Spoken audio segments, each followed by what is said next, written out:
The fire raged like a beast unleashed, snarling through the forest with a hunger that devoured everything in its path. Trees, earth, silence, hope. Smoke curled into the sky in ghostly columns, casting a murky twilight even though it was still midday. Firefighter Marco Ruiz wiped ash from his visor, blinking through the haze, his heartbeat synced with the crackle of embers around him. The rest of the crew moved in practiced chaos. Hoses uncoiled, commands shouted over the roar, every movement a battle against an encroaching inferno. That's when he saw it. At first he thought the heat had cooked his mind, that maybe the dancing shadows were playing tricks on him. But there, between two blackened trunks, moved a shape. Small, limping, fur singed to the skin, ribs like broken piano keys. A dog. A stray, no collar, no leash, no right to still be alive in this hell.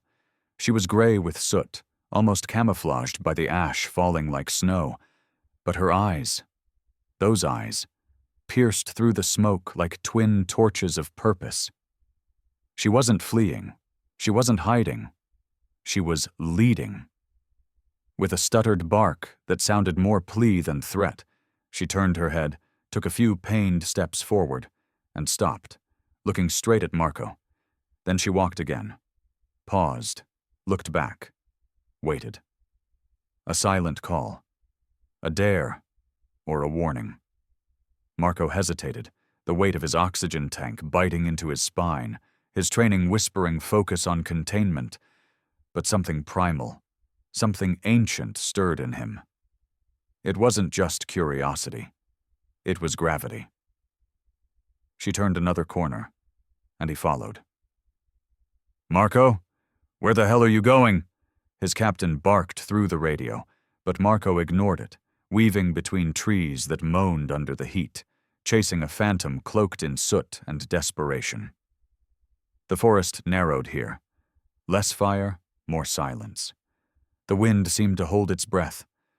She led him down a trail of scorched earth, limping with a pace that suggested both urgency and exhaustion, like she had been running on instinct alone for days. Every now and then, she'd glance back, making sure he was still behind her, those glowing eyes telling a story louder than any siren. Then the terrain shifted. A clearing, mostly untouched, shielded by a natural rock formation. There, she stopped completely, panting, tail low, body shaking.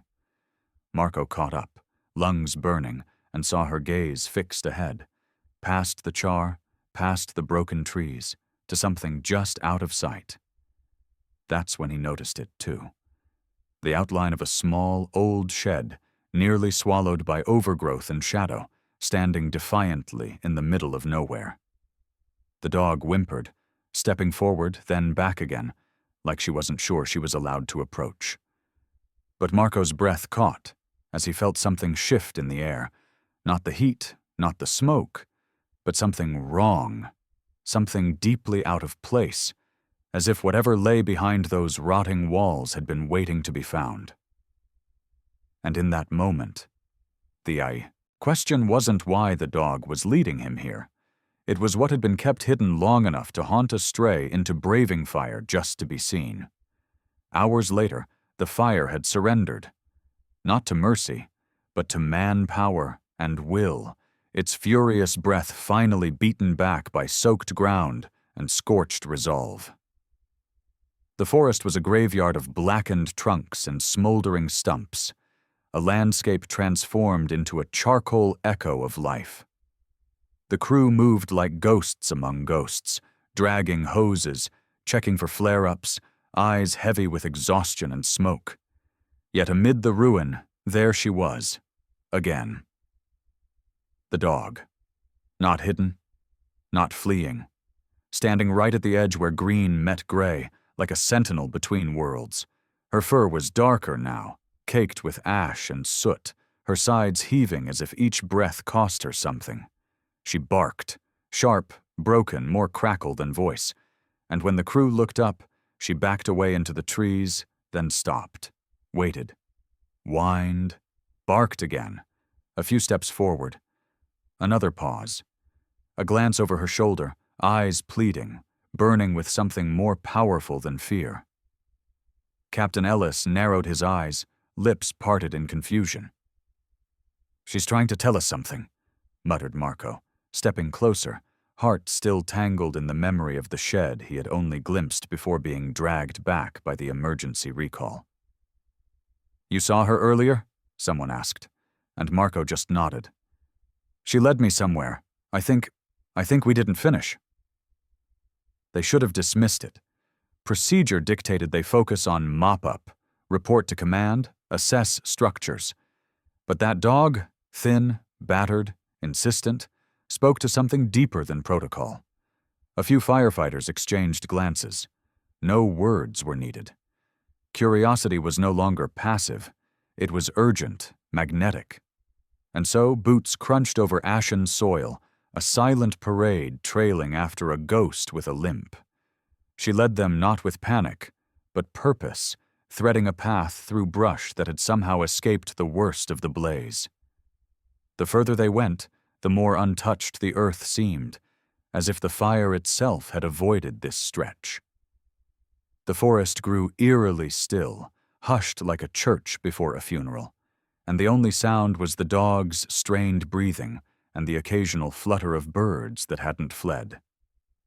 She kept moving, never too far ahead, always looking back, as if checking that they hadn't turned away, as if she couldn't bear the idea of reaching her destination alone. Marco noticed a tremble in her hind leg, a stumble she tried to hide.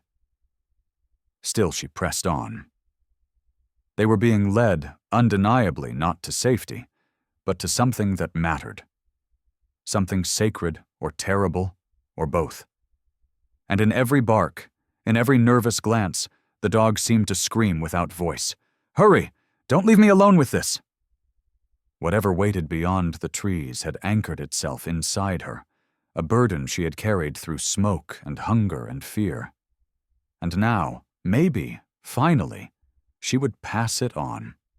The dog's pace quickened as the trees thinned and the ground softened underfoot where the fire hadn't reached, though the air was still thick with soot and grief. Then, like a secret unearthed, the shed appeared.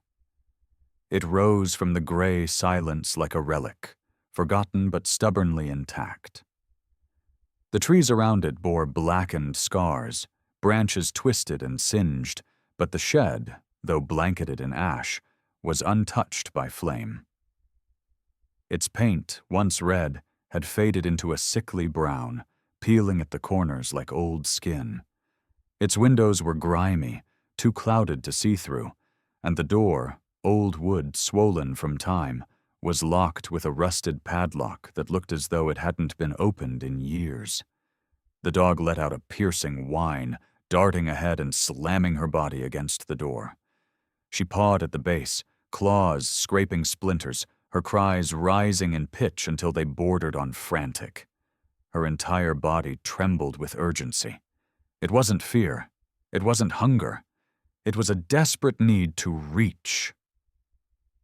Marco stepped closer, heart hammering with something he couldn't name, a tightness curling in his stomach. The rest of the crew slowed behind him, instinctively falling silent. No one spoke. The air itself felt held in suspension. He crouched beside the dog, who now pressed her nose to the seam of the door, tail stiff, muscles taut like a coiled spring. He reached out a hand, gently brushing the wood, and froze. A sound. Faint. Muffled. Then again. A thump. Another. And then a scratch. The kind of scratch that wasn't made by wind or vermin or settling timber. It was rhythmic, deliberate. Alive, Marco's breath caught. "Did you hear that?" he whispered. But no one answered. They didn't need to. He could see it in their faces, the widening eyes, the way shoulders stiffened, the way one of them unconsciously stepped backward. Inside that shed, something moved. The dog backed away, then lunged forward again, slamming her paws into the door so hard it rattled in its frame. She barked now, loud, insistent, not stopping even to breathe. It wasn't just a call. It was a warning, an alarm, a scream. The padlock clinked against the hasp, old and brittle but still intact. Marco stood, eyes locked on the rusted barrier as if trying to see through it. He reached for his radio. "We need cutters," he said, voice low, strained, as if raising it might provoke whatever was inside. Behind him, a crow cawed once, sharp and shrill, and flew off into the haze. The forest held its breath again. Something was inside that shed. Something still alive. Something trapped long enough to be forgotten by everyone except a dog who had walked through fire just to bring someone back to the door. The bolt cutters felt heavier than they should have, as if the metal absorbed the dread that clung to the air, and when Marco positioned the jaws around the rusted padlock, every heartbeat felt like a countdown to something irreversible. The others stood back. The dog, pressed so close to the door she trembled against it, her breath ragged and urgent, her eyes never leaving the lock as though she feared even a second's hesitation might steal away whatever hope remained inside. With a grunt and a decisive squeeze, the cutters snapped shut, the padlock giving way with a brittle crack that sounded far too loud in the suffocating stillness. And when the lock fell to the ground, it didn't just land. It echoed, ringing like a bell that summoned the truth out of hiding. Marco's hand hesitated on the handle, his gloved fingers trembling as he pulled, the hinges resisting at first, groaning under years of neglect before yielding with a long, tortured screech that crawled down everyone's spine, opening just enough for the darkness inside to spill outward, thick and heavy like ink. And then the smell hit, a rancid, cloying stench that made even the seasoned firefighters flinch, a smell of decay and damp and something else, something sour with suffering, the kind of smell that whispered stories no one wanted to hear. Marco recoiled instinctively, covering his mouth as his stomach lurched, but before he could even blink, the dog surged forward with a desperate whine so sharp it sliced through the revulsion, her body low, her paws scrambling against the dirt as she shoved her way into the widening gap.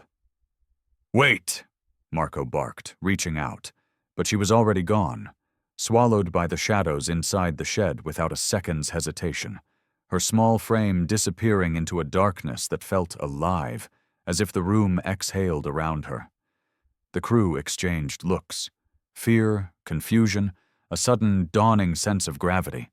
Yet none could pull their eyes away from the widening doorway as Marco pushed it open the rest of the way, the hinges crying out again, louder this time, the wood shuddering like it resisted revealing what it had caged for so long. The beam of Marco's flashlight sliced into the black, but the light seemed swallowed, absorbed by the oppressive gloom, leaving only silhouettes at the edge of perception and the soft, frantic rustling of paws moving across debris. The dog barked once, sharp, high-pitched, vibrating with terror and urgency, followed by a whine so heartbreaking it rooted every firefighter in place, a sound that carried something unmistakable. There was life in that darkness, fragile and suffering. Marco stepped forward despite the smell clawing at his throat, his light shaking as he raised it higher, and somewhere ahead, beyond the shadows and the stench and the oppressive silence, he saw movement, small, trembling, and unbearably still, just as the dog curled protectively around it, her body forming a trembling shield over what she had raced into fire and fear to save. The flashlight's beam trembled as Marco stepped deeper into the shed, his boots crunching over splinters, ash, and something softer. Fabric? Debris? He didn't pause to look. His eyes locked on the figure of the dog, her spine arched protectively, her tail still, her body trembling in place. As he moved closer, he saw her lick frantically at something nestled beneath her, and when he shifted the light to the spot, his breath caught hard in his throat. 4 puppies. 4 impossibly tiny, trembling puppies, barely more than shadows curled into the dirty floorboards. Their fur was mottled with soot, their ribs painfully defined beneath fragile skin, and their movements were almost imperceptible. A twitch of a paw, the weak rise of a tiny chest, a faint whimper like air being exhaled through sorrow. Marco dropped to his knees, the world around him narrowing to a tunnel of flickering light, breath, and the urgent shuffle of a dying mother refusing to surrender.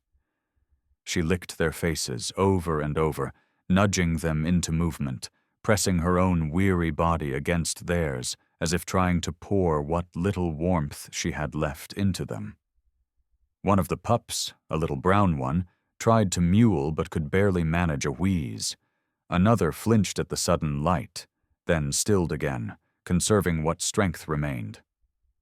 The smell of decay had a source now.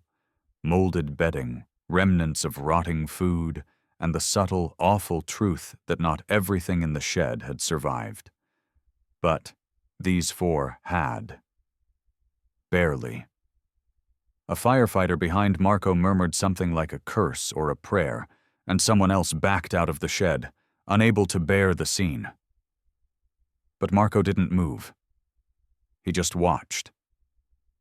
The dog's body was shaking, violent full-body tremors born of starvation and exhaustion, but she never stopped tending to them, never once looked at the humans surrounding her, never barked, never growled.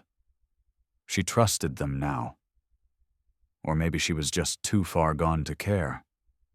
But her instinct, her devotion, her agony, those spoke louder than words ever could.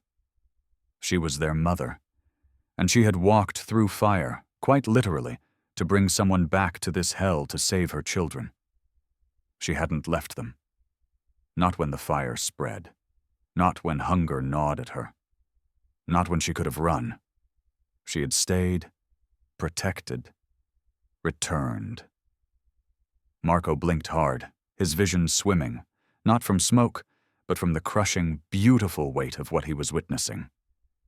"We need medkits," he whispered. "Blankets, now." He reached into his coat, shrugging it off and laying it across the puppies, his hands careful, reverent. One of them nuzzled into the warmth instinctively, and Marco felt something inside him shatter and bloom all at once. Outside, the world still smoldered, but in this forgotten corner of it, inside this rotting tomb of wood and ash, something fragile had survived, because a mother refused to let it die. Thunder cracked like a gunshot overhead, sudden and primal, rattling the broken walls of the shed as rain began to fall in sheets, slapping the tin roof with a fury that mirrored the turmoil roiling through every firefighter present. The sky, once a suffocating haze of smoke, now churned with storm clouds, as if the heavens themselves couldn't bear the silence any longer and had decided to mourn, to rage, to cleanse. The downpour swept ash from the air, streaking the ground with black rivulets, washing soot from bark and bone alike. Inside the shed, the light from Marco's flashlight flickered against the wet walls, casting the dog and her puppies in a soft, trembling glow, their tiny bodies now wrapped in coats and cradled gently in blankets gathered from the trucks. No one spoke for a long moment. The weight of the scene had pinned every tongue, even the hardened veterans among them blinking against tears they didn't quite understand.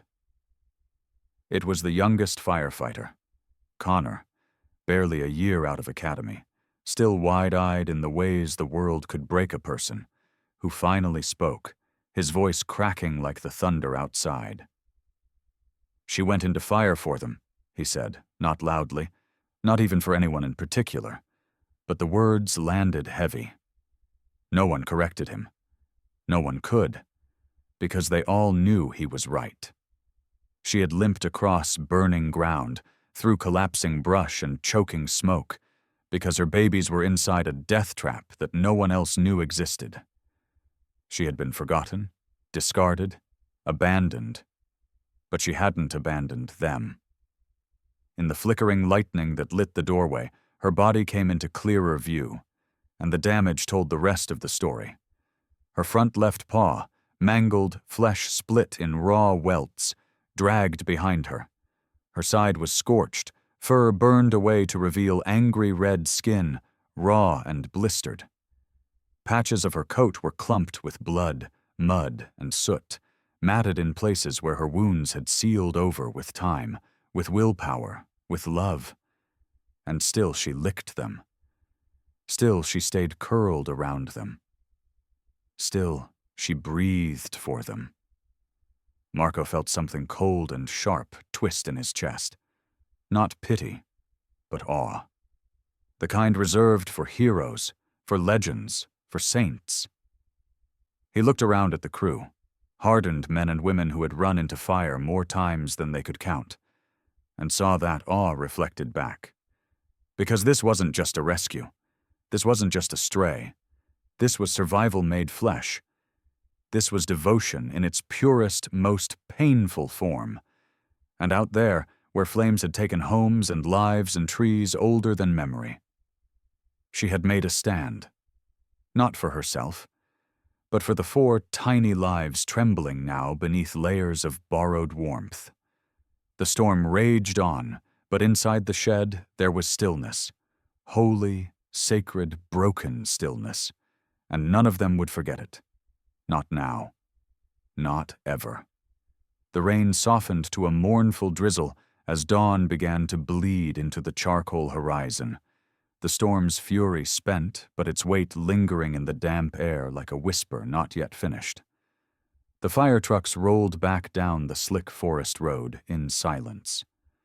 The dog and her pups nestled in blankets, cradled in laps and arms that, hours ago, had wielded axes and hoses, now repurposed for something far more delicate.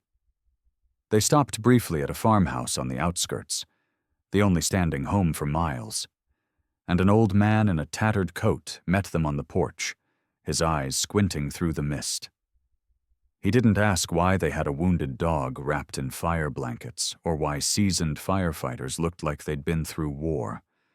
Instead, when he saw the dog, his breath caught, and his shoulders sagged under the weight of sudden memory. "That's Daisy," he said quietly, stepping closer, his boots crunching on wet gravel. "They left her." The words came out flat, but carried centuries of ache. He explained in slow, halting beats. The family who once owned the shed had fled after a long string of debts and disappointments, abandoning the property during a cold snap 2 months ago. In their haste, or maybe indifference, they'd driven off with what they could carry and left behind what they couldn't. "We all thought she was gone too," the man murmured, his weathered hands trembling slightly. "Didn't see her for a while. Figured the coyotes got her." But she hadn't been gone. She had been surviving. Picking through trash piles, raiding compost heaps, sleeping under collapsed fences and overturned canoes. She had given birth somewhere out in the wild. Maybe in a hollow, maybe beneath an old deck, and moved the pups one by one every few nights to keep them safe from predators. "She was always moving," the man said. "Smart girl. But I saw her back at the shed not long ago. Thought she'd just gone back there to die." His voice broke. He rubbed at his jaw, then pointed a trembling finger towards the tree line. "That shed was the only place that didn't flood after the last storm. She must have known, must have brought him back." The image landed like a blow. The dog carrying each tiny body in her jaws, one after another, through wind and hunger, while her own ribs pressed against skin like exposed scaffolding. Marco turned to look at her again, nestled in the back of the truck, eyes closed, her body finally at rest. Daisy. The name felt both too small and too sacred. She hadn't been a stray wandering aimlessly. She'd been a mother on a mission. And while the world had turned its back, While even the people who once called her theirs had vanished into convenience, she had stayed. She had endured. And now, in the ashes of abandonment, the truth rose like smoke. She wasn't just surviving, she had been fighting for life, for love, for 4 tiny reasons to keep going. The rain had eased into a fine mist that clung to every surface like a final breath of sorrow, coating the world in a quiet sheen as the firefighters prepared the truck for departure.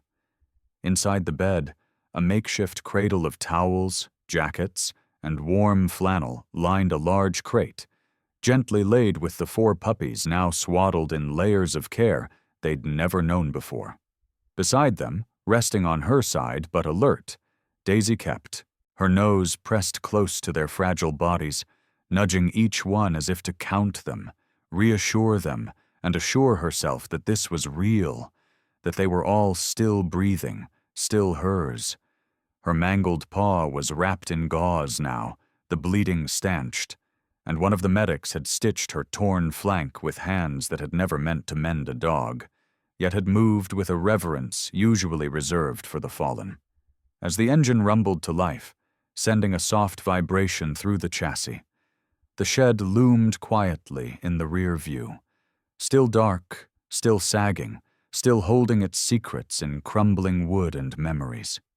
Daisy lifted her head, her ears twitching at the low growl of the truck, but her eyes, those fire-forged, storm-washed eyes, remained fixed on the shed. She didn't whine, she didn't bark, but her gaze didn't waver, not even when the vehicle lurched forward and the tree line began to blur. The others watched her as the distance grew, as the ruined structure slowly vanished into the gray. She didn't look at the men who had pulled her from the edge, didn't glance at the sky, now breaking into streaks of gold behind the dissipating clouds. Her eyes only followed the shed, her sanctuary and prison, the final station in a long, brutal pilgrimage of survival. And when it disappeared, swallowed by trees and time, her head finally lowered, and she let out a long, slow exhale that trembled with release. No one said a word. There was nothing to add. The silence was full enough, of heartbreak, of relief, of something unspoken yet understood. This wasn't just a rescue. This wasn't just a lucky break. It was a reckoning, a rebalancing of some cosmic scale, a moment where the loyalty of a mother who had been denied everything was finally answered with mercy. She didn't know where they were going, only that she wasn't alone. Not anymore. The road ahead was unfamiliar, but it didn't matter. The worst was behind her, locked in that forgotten shed. Ahead, there would be warmth, clean water, safety, names, maybe even love. She didn't know those words, but she felt them now, in every gentle hand, every careful glance. Her tail gave a twitch, slow and soft, a signal, not of joy, but of trust. She had led them through fire, and now someone else would carry her the rest of the way. The shelter was small, nestled between wooded hills and open fields, but it carried the kind of peace that wrapped itself around the weary like a wool blanket in winter. And when the firefighters carried the crate inside, the staff moved as if they'd known this moment was coming all along. No surprise, only quiet purpose. The mother was sedated gently, her wounds cleaned again under proper light. The long process of healing begun not just with medicine, but with the slow, deliberate rituals of care. Soft voices, clean bedding, food placed just close enough for her to sniff, but not so close as to overwhelm her fragile body. Her puppies, once little, more than breaths in the dark, began to move more each day, their limbs stronger, eyes brighter, the color returning to their fur as though life itself had returned to paint them in full again. And the mother, no longer just a number, no longer forgotten, was given a name that caught in the throat of the firefighter who suggested it. Ash, not because of what she had lost, but because of what she had survived. She had risen, not whole, not untouched, but risen all the same. Ash, a name born not of destruction, but of defiance. Weeks passed, and with them came milestones. The first playful bark from one of the pups, a healed scar softening under new fur, Ash limping a little less each time she walked the yard. Her eyes, once dull with exhaustion, began to sparkle with something long buried. Curiosity, cautious joy, the tentative beginning of trust. And it was Connor, the youngest firefighter, the one who had first whispered awe into that broken silence, who returned with the captain one quiet morning, a clipboard in hand and a proposal already signed. The firehouse had voted, not just to adopt Ash, not just to take one or two of the puppies. All of them. The crew didn't want mascots. They didn't want symbols. They wanted family. And family meant sticking together. So the shelter said yes, and the reunion was quiet but thunderous in meaning. Ash, tail thumping against her crate, her eyes meeting Marco's as if to say, "I remember." The pups tumbled over each other, full of energy now, unaware of how close they'd come to disappearing. They didn't need to know. Their mother had carried that weight. The station became their home, and life there was loud and bright. Ash slept curled near the fireplace in the lounge, where boots lined the walls and coffee always brewed. Her pups chased balls through halls once echoing with only footsteps and alarms. And when calls came in and trucks roared to life, she watched from the bay doors, steady and calm, her children safe behind her. From stray to savior, from abandoned to adored, Ash's story had scorched its way through fire and silence. But now it breathed in warmth, in laughter, in second chances. What she rose from no longer defined her. What she had built, what she had become, did. In the years that followed, stories about Ash became something of a legend, not exaggerated or wrapped in myth, but spoken with a kind of reverence reserved for those whose courage transcends the ordinary. She never wore a badge, never held a hose or wore a helmet. But her name was etched in every heart that passed through that firehouse, whispered with pride to visiting school children and told in quiet moments between shifts when the crew sat by the fire and remembered what it meant to serve something greater than themselves. They said heroes run into flames without hesitation, but Ash had limped into them, half-broken and alone, carrying nothing but instinct, hope, and the crushing weight of motherhood. She didn't ask to be brave. She simply was, in the same way that rivers carve valleys and stars survive darkness, because survival, for her, was never just about herself. She had no uniform, no sworn duty. All she had was 4 tiny lives buried in a shed that smelled of death and despair, and yet she walked through hell to bring someone back to them. And that choice, that firewalk of love, was enough to change everything. She didn't just rescue her puppies. She woke something in every firefighter who followed her, a reminder of why they do what they do, a call back to the core of their purpose, not duty, not recognition, but the fierce, irrational, breathtaking will to protect what cannot protect itself. And so, long after her scars faded into fur, long after her limp softened into a graceful shuffle, Ash remained the quiet heartbeat of the station. Her presence brought calm in chaos, her gentle gaze grounding even the most hardened soul. When someone froze during a call, they thought of Ash. When someone asked if it was worth it, the pain, the danger, the grief, they remembered the shed, the smoke, the silence broken by 4 tiny gasps of breath.